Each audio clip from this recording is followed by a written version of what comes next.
வணக்கம். பிஎஸ் விஜயானந்தா பிரசன்ன ஜோதிடர், விக்னேஸ்வர் பிரசன்ன ஜோதிடம் உங்களை அன்புடன் வரவேற்கிறது.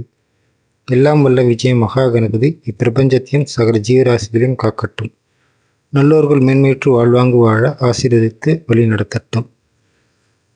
சகல குருமார்கள் பொற்பாதம் பணிந்து வணங்குகின்றேன். சகல குருமார்களின் அனுகிரகமும் அருளாசியும் நல் வழிநடத்தலும் எல்லா காலமும் எல்லா சூழ்நிலையும் முழுமையாக கிடைக்கட்டும். இப்போ இந்த பதிவில் நம்ம பார்க்க போகிறது திருவாதிரை நட்சத்திரத்திற்கான தோஷ நிவாரணம் மற்றும் வழிபாட்டு திருத்தலம், வழிபாட்டு முறைகள். திருவாதிரை நட்சத்திரத்திற்கான பொது குணம் அப்படின்னு சொல்லப்போனால், மற்றவர்களிடம் எளிதில் பழகி தங்களுக்கு நண்பர்களாக்கி கொள்ளக்கூடிய திறமையுடையவர்கள், சாமர்த்தியமாக சம்பாதிக்கும் திறன் கொண்டவர்கள். இவர்கள் அதை திட்டமிட்டு முறையாக செயல்படுத்தவும் செய்வார்கள். வாதம் செய்வதில் வல்லவர்களாக இருப்பார். கலைகளில் மிகுந்த ஈடுபாடு கொண்டவர்கள். சுப விசேஷங்களை முன்னின்று நடத்தும் திறன் பெற்றவர்கள். திருவாதிரை நட்சத்திரத்திற்கான வழிபாட்டு திருத்தலம் அப்படின்னு சொல்லப்போனால், அருள்மிகு அபய வரதீஸ்வரர் திருக்கோவில். இங்கு மூலவர் அபய வரதீஸ்வரர், அம்பாள் சுந்தர நாயகி. இந்த திருக்கோயில் அமைஞ்சிருக்கிற இடம் அப்படின்னு பார்த்தீங்கன்னா, தஞ்சாவூர் மாவட்டத்தில் பட்டுக்கோட்டை தாலுக்காவில் பட்டுக்கோட்டையிலேருந்து 12 கிலோமீட்டரில் அதிராப்பட்டி என்ற ஊரில் இந்த திருக்கோயில் அமையப்பட்டிருக்கு. இந்த திருக்கோயில் பார்த்திங்கன்னா ஒரு 2000 வருஷத்தில் 1000 வருஷத்துக்கு மேலே ஒரு பழமையான திருத்தலமாக அறியப்படுது. இந்த திருத்தலத்தோட வரலாறு அப்படின்னு சொல்லப்போனால், வரலாறு பெருமை அப்படின்னு சொல்லப்போனால், சுந்தரர் ஞான சம்பந்தர் இந்த திருத்தலத்தை தேவார வைப்பு தலமாக பாடியுள்ளார். திருக்கடையூருக்கு அடுத்தபடியாக ஆயுஷ் ஹோமமும் மிருத்யுஞ்சய ஹோமமும் இத்தலத்தில் அதிகமாக செய்யப்படுது.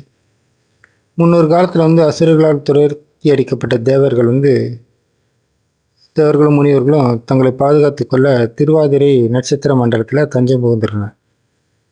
பிரதோஷ காலத்திலையும் திருவாதிரை நட்சத்திரம் ஒரு நாளிலும் சிவபெருமான் உலாவரும் உலகங்களில் திருவாதிரை நட்சத்திர மண்டலமும் ஒன்று. இந்த மண்டலத்தில் நுழைவே அசுரர்கள் அஞ்சுவர். அதே அங்கு சென்று சரணடைந்தவர்களை அபயம் தந்து காப்பாற்றுவார் சிவபெருமான். இதனால் இந்த சிவபெருமானுக்கு அபய வரதீஸ்வரர் என்று பெயர். பைரவ மகரிஷி மற்றும் ரைவத மகரிஷி இருவரும் தலத்தில் அருபமாக அபய வரதீஸ்வரரை வழிபாடு செய்வதாக அறியப்படுகிறது. ரைவதம் என்பது சிவனின் முக்கண்ணிலும் ஒளிரும் ஒரு ஒளியாகும். இந்த சக்தியின் வடிவமாக ரைவத மகரிஷி திருவாதிரை ஆருத்ரா தரிசன நாளில் அவதரிச்சிருக்காரு. இம்முனிவர்கள் இருவரும் மற்றும் சித்தர்களும் இந்த திருவாதிரை நட்சத்திர நாளில் இங்கே அரூபமாக வழிபடுவதாக அறியப்படுது. அந்த அளவுக்கு அற்புதமான சித்தர்களால் வழிபடக்கூடிய அற்புதமான திருத்தலமாக அறியப்படுது. திருத்தல இறைவனை ஆதிரை லிங்கமாய் ஆமரை ஜோதியன் ஆதிரை தானத்தில் அபயம் என்றொருவன் ஆதிரை வதனலில் ஆகிடும் ஆதியில் ஆதிரு ஆதிரை ஆலமர் ஆரணா என்ற திருவாதிரை கோயில் பற்றிய பாடலை திருவாதிரை நட்சத்திரக்காரர்கள் அபய வரதீஸ்வரர் முன்னின்று பாடி வணங்கினால் சிவனது திருவருளையும் ரைவத மகரிஷின் அருளையும் பெறலாம் சொல்லப்படுது.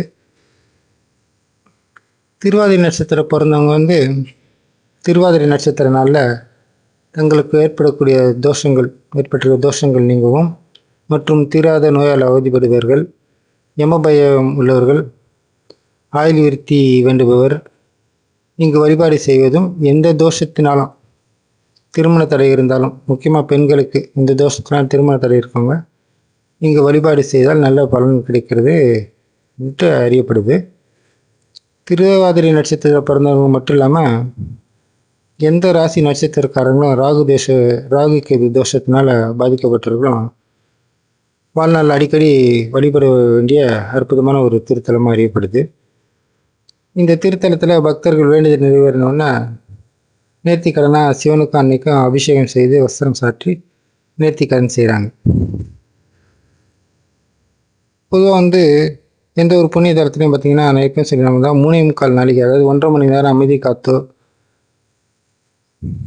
அமைதி காத்து வலம் வந்தோ அமர்ந்தோ வழிபாடு செய்வது அந்தந்த திருத்தலத்தில் இருக்க நல்ல தெய்வ சக்தி ஆற்றலை அவரோட உடல் கிரகிக்கக்கூடிய ஒரு தன்மை ஏற்படுது.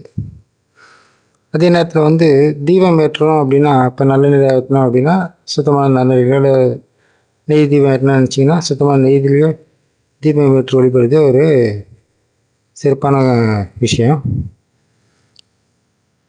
அப்புறம் திருவாதிரை நட்சத்திரக்காரர்களுக்கான சிறப்பு வழிபாடு அப்படின்னு சொல்லப்போனா மற்றொரு வழிபாடு முறை அப்படின்னா நடராஜர், அதாவது ஆனந்த தரங்குகிற நடராஜர் வழிபாடு.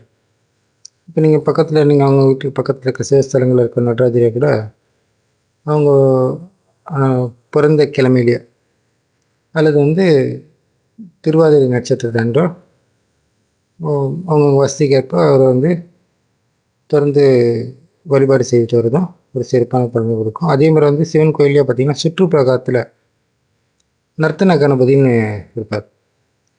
இந்த நர்த்தன கணபதி வழிபாடும் வந்து அதே மாதிரி திருவாதிரை நட்சத்திரம் அவங்கவுங்க பிறந்த கிழமையில், அதாவது திங்கக்கிழமை பிறந்தாங்கன்னா பிறந்திருக்காங்க அப்படின்னா அவங்க வந்து வாரம் திங்கக்கிழமையில் அவருக்கும் வந்து அவங்கவுங்க சக்தி கட்டுறது புஷ்பம் சாத்தி அர்ச்சனை செய்தோ தீபம் வெற்றியோ வளம் வந்து வழிபாடு செய்தோ இவங்களுக்கு வந்து ஒரு சிறப்பான நல்ல பலனை கொடுக்குறதா வழிபடுது. அதே மாதிரி வந்து இந்த நட்சத்திரத்துக்கான சர்ப்ப வழிபாடு, அதாவது இந்த நட்சத்திரத்துக்கான பரிகார தேவதைன்னு சொன்னால் ருத்ரன்.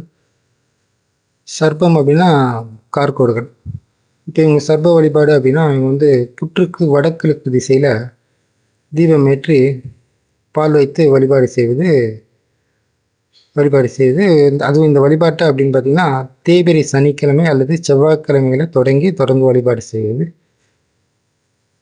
அதே மாதிரி வந்து புற்று வந்து அவங்க பக்கத்தில் வீட்டு பக்கத்தில் புற்று கோயில் இல்லை அப்படின்ற மாதிரி இருக்கவங்க வந்து இந்த சர்ப்பக்கல் இருக்கும், அந்த பக்கத்தில் இருக்க கோயிலுங்கள்லேயே வந்து சிவன் கோயில், அம்மன் கோயில், விநாயகர் கோயிலில் கூட வந்து பார்த்திங்கன்னா மரத்தடியிலையோ இது வந்து சர்ப்பக்கல் இருக்கும்.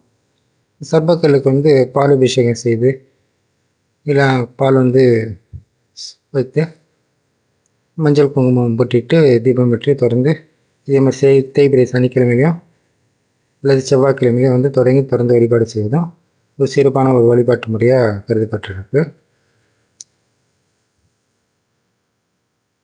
இப்போ திருவாதிரை நட்சத்திரக்காரர்களுக்கான பிரதான வழிபாடு அப்படின்னு சொல்லப்போனா அபய வரதீஸ்வரர் கோயில் சொல்லியிருந்தேன்.